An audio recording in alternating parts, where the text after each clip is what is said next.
ternak kambing itu saya awali dari tahun 2016. Mengapa saya memilih kambing?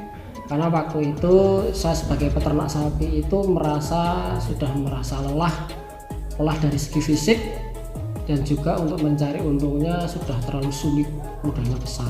Akhirnya saya bekerja menggeluti kambing itu.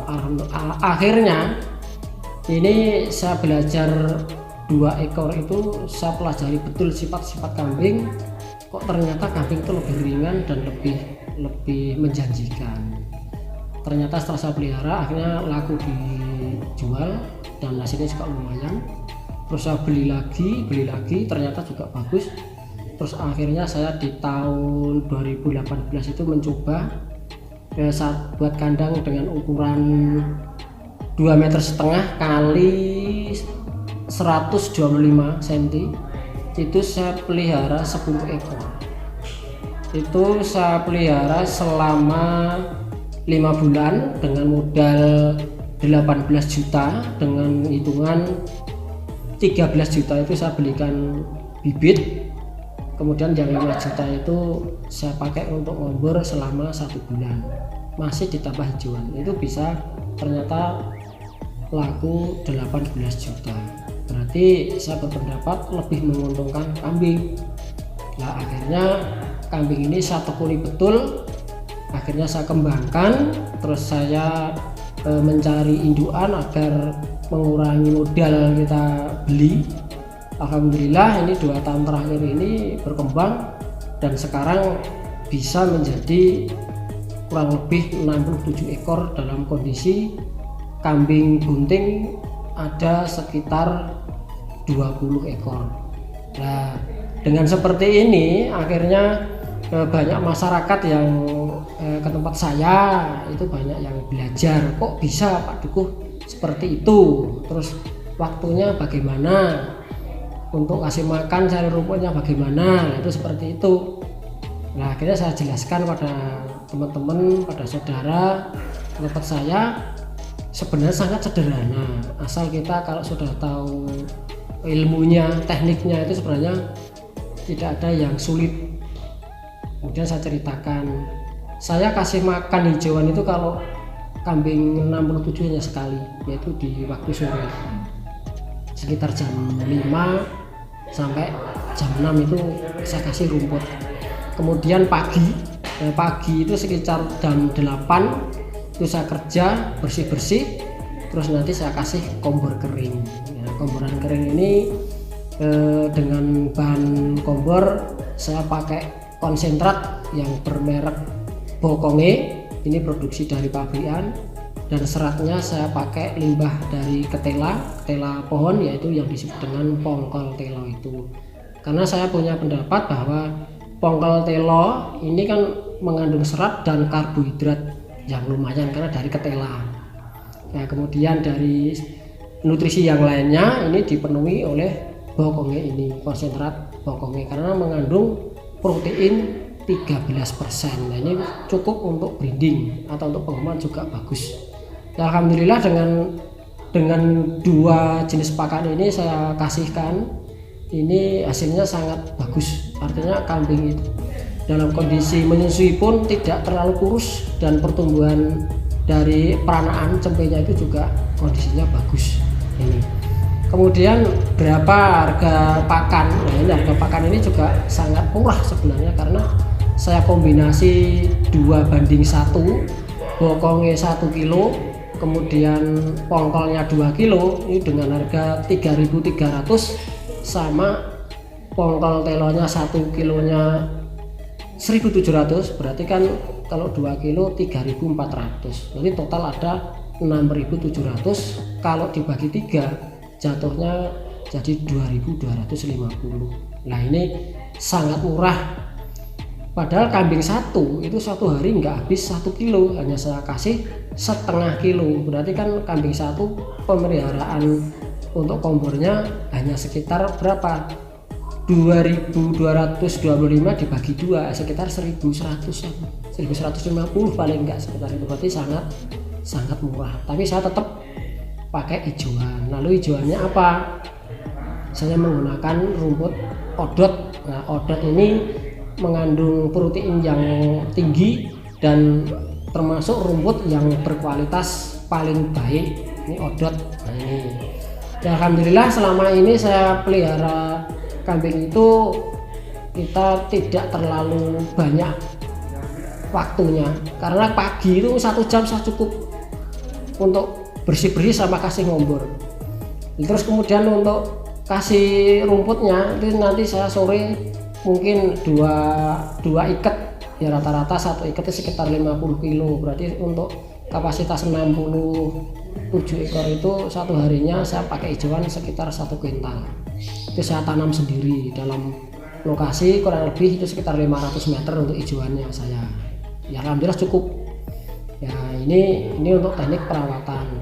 Kemudian juga mengapa saya tadi milih kambing ini juga salah satunya saya mendidik kepada anak-anak saya sendiri, karena anak saya latih untuk ikut memelihara ini agar mereka juga tahu persis bahwa ternyata orang tuanya untuk mencukupi kebutuhannya dengan kerja keras seperti ini. Jadi saya ingin anak saya itu betul-betul mengetahui. Ya alhamdulillah anak saya sangat antusias untuk membantu. Kalau misalkan saya punya acara di masyarakat, misalkan ada manten, ada orang meninggal, atau ada acara apa itu, nanti anak saya sudah bisa membantu untuk kasih makan kambing. Ini salah satu keuntungan dari saya, di samping ada nilai rupiah tapi pendidikan kepada anak terutama untuk keterampilan.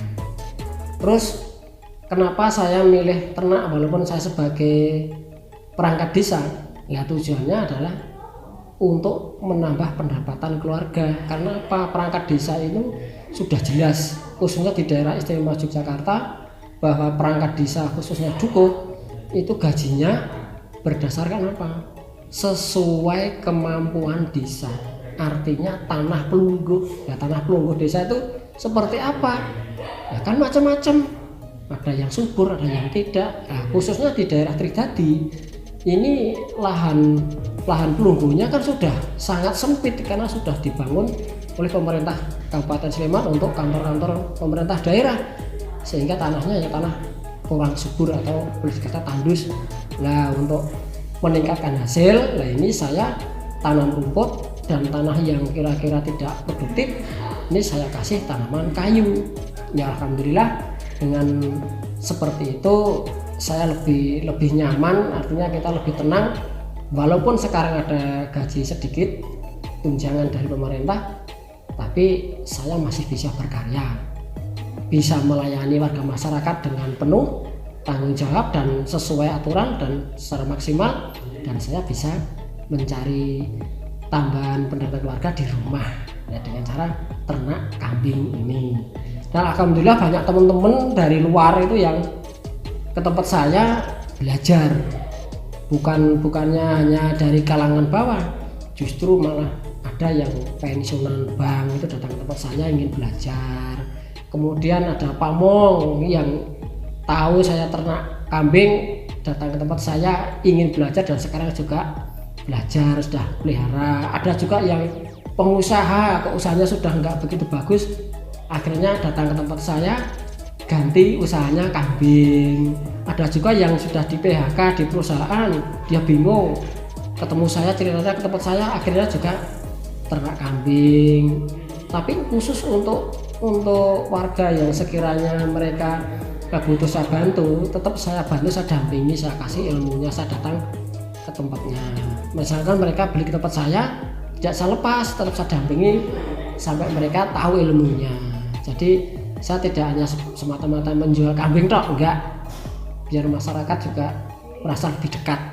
Nah, contoh baru aja tadi juga ada seorang yang saya nggak kenal, tahu-tahu kok ke tempat saya itu tanya, terus akhirnya mencari bibit. Ya saya kasih tahu kalau yang siap belum ada, masih peranaan, masih umur 1,5 bulan. Mereka mau pesen, akhirnya saya kasih contoh, saya tunjukkan yang berkualitas hanya ada satu itu. Terus dia tanya harganya berapa, kalau besok harganya sekitar 1,5 juta. Mereka minta karena ingin untuk kenang-kenangan, ya sudah saya kasih harga spesial 1.300.000 saja gitu. Akhirnya dia oke, ya tidak apa-apa. Itu contoh untuk menarik warga dan memberi semangat kepada teman-teman yang lainnya. Itu saya punya kepuasan seperti itu, karena ya maaf, karena hidup yang dicari bukan hanya uang tok, persaudaraan dan kepuasan hati boleh dikata adalah batin. Keterangan batin itu penting, kan rezeki itu juga itu, karena kalau orang senang pasti berdoanya bagus kok. Nah ini yang saya yakini di situ, pasti dia akan mendoakan saya bagus. Nah saya yakin seperti itu, tidak semata-mata saya cari uang. Terus kalau misalkan di hari besar itu pelanggan-pelanggan saya nggak akan lari ke tempat saya terus, karena saya kasih harganya di bawah harga pasar. Mereka misalkan harga kalau di pasar di luar itu misalkan 3 juta, mungkin di tempat saya harganya mungkin 2,5 atau sampai 2,6. Karena saya juga tahu mereka kan beribadah, saya juga kalau bisa sedikit juga ikut beribadah gitu aja. Tapi ternyata juga mereka puas dan hasilnya juga bagus. Ini moto saya. Kemudian ada lagi, mengapa saya milih keternak? Karena peternakan ini hubungannya adalah alamiah, karena saya lebih suka ke alamiah. Jadi hidup itu kalau mendekat kepada alam kita akan lebih nyaman, akan lebih damai. Nah ini contohnya apa? Nah saya ternak kambing, saya cari rumput, akhirnya juga ada limbahnya menjadi kotoran, itu boleh dikata namanya serinding. Nah, saya kelola, menjadi pupuk. Akhirnya saya bawa ke sawah. Nah, tanaman saya subur-subur, hasilnya bagus. Akhirnya juga memberi daya tarik pada teman yang lain, petani yang lain. Loh, kok lahannya Pak Duko bagus-bagus ya? Tahu kalau saya kasih pupuk serindel, akhirnya mereka juga beli ke tempat saya. Kalau beli ya saya terima, kalau minta pun saya kasih. Itu seperti itu. Karena apa? Ya karena kan kembali ke alam lagi. Nah, itulah hidup sebenarnya seperti itu. Jadi sekali lagi, mengapa saya lebih suka ke alamiah? Karena suka mendekat kepada alam. Itu hidup saya seperti itu. Terus mengapa saya kok nggak malu jadi pejabat, orang yang diwakili kampung kok cari rumput, bawa kotoran, enggak. Karena saya malu jika saya mencuri, saya mengganggu orang lain. Karena ini pekerjaan, yang namanya pekerjaan tidak ada yang memalukan. Yang penting kita tidak merugikan orang lain dan tidak mengambil hak orang lain. Semuanya pasti halal. Itu moto saya seperti itu. Makanya sampai sekarang pun saya itu termasuk boleh dikata perangkat desa di Tridadi yang gak aneh-aneh. Saya selalu apa adanya. Dari dulu sampai sekarang pun saya ya begini. Saya nggak pernah merubah perilaku saya jadi dukuh terus jadi orang yang dituakan terus saya sombong. Enggak, sama saja, saya enggak akan berubah seperti itu. Kalau saya punya keinginan, misalkan saya punya keinginan beli apa, saya diam, tapi saya kerja keras.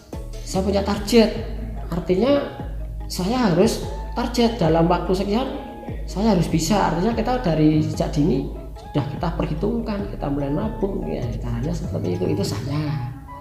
Ya, alhamdulillah saya ini sudah umur 51 tahun dengan hidup yang sederhana, walaupun sebenarnya sederhana itu pahit, tapi kalau dijalankan dengan senang hati, dengan penuh keikhlasan, dengan penuh tanggung jawab. Yang penting kita kerjakan dengan senang hati. Masalah hasil itu bukan hak saya, tapi yang menentukan adalah yang Maha Kuasa. Yakin kita akan selalu damai. Itu sudah. Ada lagi apa nanti? Mantap, cukup.